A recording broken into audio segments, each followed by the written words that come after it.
While some athletes bloom at later points in their career, there are a select few who have been elite at every level, regardless of their circumstances. The Philadelphia Eagles' A.J. Brown is a prime example with no signs of growing pains in college or coming into the league. Therefore, it may come as a shock that he was the 51st overall selection in the 2019 NFL Draft, seeing 3 wide receivers go off the board before him. One of them was understandable given the context, another has been named an All-Pro, while one has been a bust of epic proportions. So in today's video, we're going to take a look into the 3 wide receivers selected before A.J. Brown in the 2019 NFL Draft.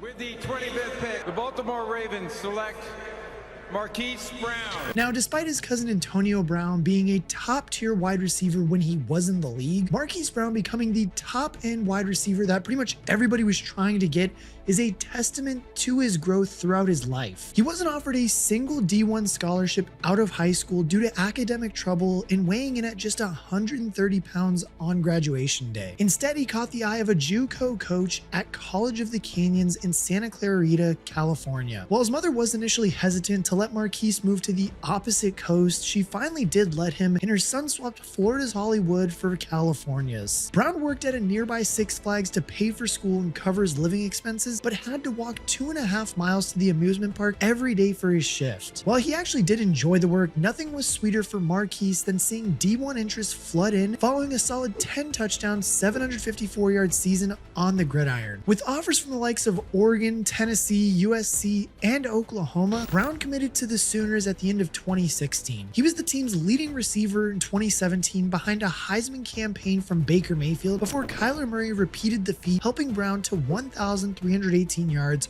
for 10 scores and a first-team All-American inclusion in 2018. For 2 years, Gus Johnson had belted out Brown's hometown on every big play during Oklahoma's broadcast, so often that Hollywood quickly became his new nickname. He had developed into an electrifying deep threat in Norman, where scouts fell in love with his speed and run-after-catch ability, although there were concerns that remained about his frame. There were many people that were projecting Hollywood Brown to go in the first round, but truthfully, nobody really expected him to be the first wide receiver off of the board. However, the Ravens were desperate for a wideout with his specific skill set to bolster their receiver room ahead of Lamar Jackson's first full season as a starter, so they took him. Hollywood's NFL debut was one for the ages, with 147 yards on just 4 receptions for 2 scores.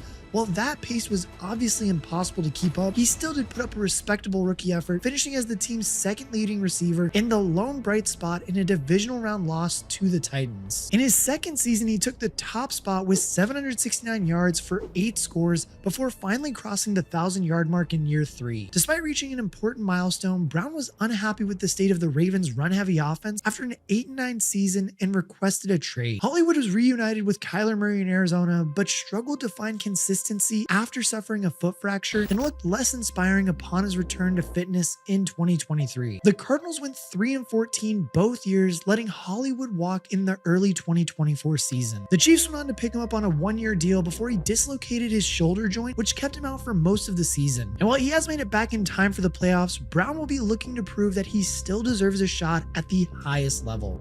32nd pick, the New England Patriots select N'Keal Harry.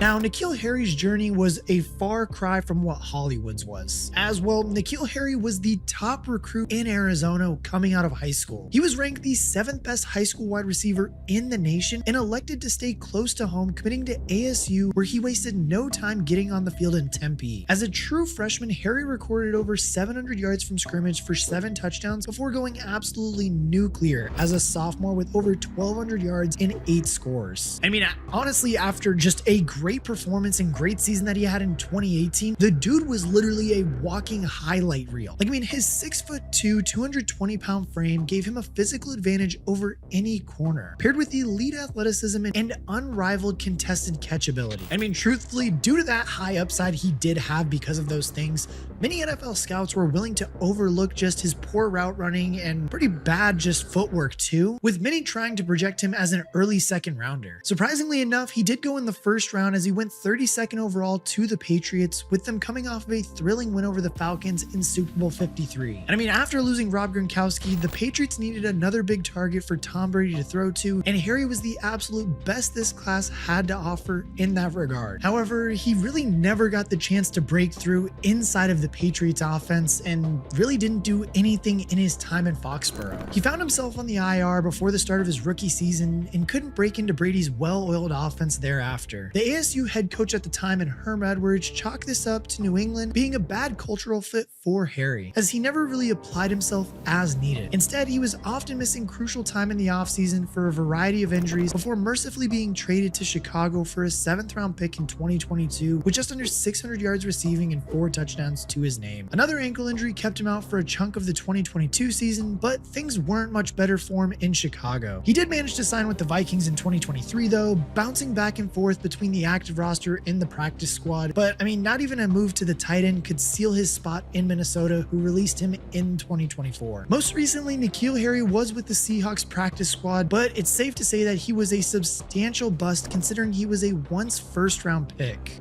With the 32nd pick, the San Francisco 49ers select Deebo Samuel. I mean, similar to N'Keal Harry, Deebo Samuel was a highly touted recruit in high school. And just like N'Keal Harry, he decided to stay close to home, committing to the University of South Carolina. The start of his college career was drastically different from Harry's though, as Deebo redshirted his first year only to see limited time in 2015. 881 yards of total offense for 7 scores as a sophomore was a solid turnout for Samuel, who kicked off the 2017 on fire before breaking his leg on an awkward tackle in the 3rd game of the season against Kentucky. He did recover in time to come back for a mammoth senior effort with 908 yards for 11 total scores, establishing Deebo as a jack of all trades on offense, displaying incredible tenacity in his play, which endeared him to NFL scouts. And I mean, truthfully, Deebo's acceleration and just injury history did scare a lot of NFL teams away, but along came Kyle Shanahan, who knew exactly how to maximize on these talents. San Francisco schemed around Samuel's strengths, utilizing him extensively in the run and pass game on their way to a Super Bowl appearance in 2019. Deebo notched over 1,100 yards from scrimmage and 6 touchdowns on the way there as well. The injury concerns were proven right in 2020 though, when Deebo missed over half the season with a foot fracture and hamstring issues. He silenced any doubters with a first-team All-Pro effort in 2021 though, posting a staggering 1,770 yards from scrimmage and 14 scores. A second consecutive NFC Championship game trip in 2022 came with a dip in form for Deebo following a 3-year, $73 million extension with the Niners. He looked back to his old self in 2023 before another draining Super Bowl loss to the Chiefs. 2024, though, as we all know, was far from his best year. I mean, as the Niners even were struggling just to stay afloat inside of the NFC West. And yes, although that many of his recent performances leave a lot to be desired, it's safe to say that Deebo Samuel is by far the best receiver taken before AJ Brown in the 2019 NFL Draft. Like, I mean, hell, the fact that Deebo Samuel is literally the only one to get a contract extension of any of the guys drafted before AJ Brown tells you all you need to know about how good he is compared to AJ Brown. And don't get me wrong, because AJ Brown is still better than Deebo. With the 51st pick,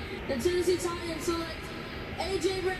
AJ Brown was also a 4-star recruit in high school, where he started on the football and baseball teams, named an All-American in both sports. And similar to N'Keal Harry and Deebo Samuel, AJ Brown decided to stay in his hometown and commit to Ole Miss, despite having offers from the schools like Alabama and Auburn. Initially planning to represent the Rebels in both football and baseball, he was drafted by the San Diego Padres in the 19th round as a senior in high school, which forbade him playing college baseball. He was, however, still allowed to play football in Oxford, so as long as he reported to the Padres for 1 week every spring. On the football field, though, he appeared in every game as a true freshman before catapulting himself into the national spotlight as a sophomore. Brown's 1,252 receiving yards for 11 scores was a conference best, only topped by his junior year tally of 1,320. Back-to-back All-SEC honors paired with remarkable tape that showed he was truly the complete package made declaring for the 2018 draft a no-brainer. I mean, at 6'1", 226 pounds, AJ Brown was an athletic specimen, but suffered from comparisons to the unicorn Ole Miss had at wide receiver 2 in DK Metcalf. Brown's 4.49 40-yard dash time didn't exactly set the world on fire, with draft evaluators